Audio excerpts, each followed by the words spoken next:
Hello? Ever wonder what it takes to become unstoppable? Well, today is Bent Arm Day, and it's also time for a book review. I recently read, I listened to, David Goggins' book, Never Finished. In it, he tells the story of the original Anatoly William J. Crawford. On September 13, 1943, he was a squad scout during his platoon's attack on Hill 424. After reaching the top of the hill, the platoon was pinned down by intense enemy machine gun and small arms fire. Crawford spotted 3 machine gun nests.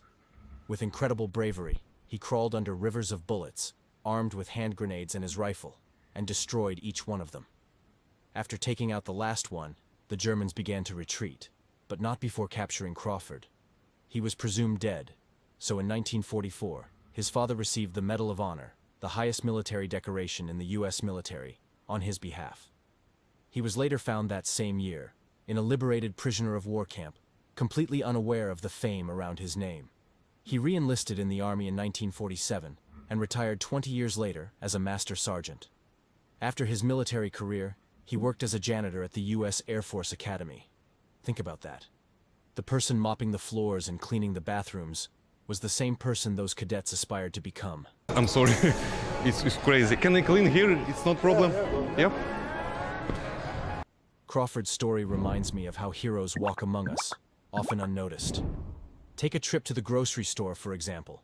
You've probably walked past someone who's a firefighter.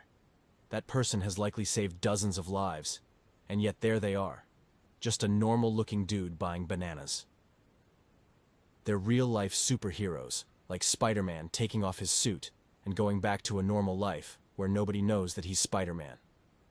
Back to the book, Goggins goes on to say, "The higher I climb in my life, the more I realize how much I need to mop that floor, because that's where all the knowledge is." To me, this is very relevant for calisthenics. You may be able to do a front lever and you can just stop there. But if you want to do a handstand, you need to go back to level 1. You will be a beginner again, and you'll have to work for months, or even years to master that new skill. I struggle with that sometimes though. I'm lazy, and it's easy to get comfortable. In July 2023, life was great, and I let myself lay back, and as a result, I didn't make progress with the planche until almost a full year later. What I've talked about here is just from one chapter of the book. In the rest of the book, Goggins talks about how he developed his mindset and how he maintains it. If all you know about Goggins is that he runs, you're missing out. And if you want to develop that hard cookbook mindset, you should definitely get this book. Although I recommend getting his other book first, titled Can't Hurt Me. David is an amazing and inspiring human being, and Goggins is a ruthless savage that through his existence alone makes us hope for difficult times so that we may become stronger. I'll leave you with another quote from the book. "When you're humble enough to remember that you'll never know it all, each lesson you learn only makes you hungrier to learn more."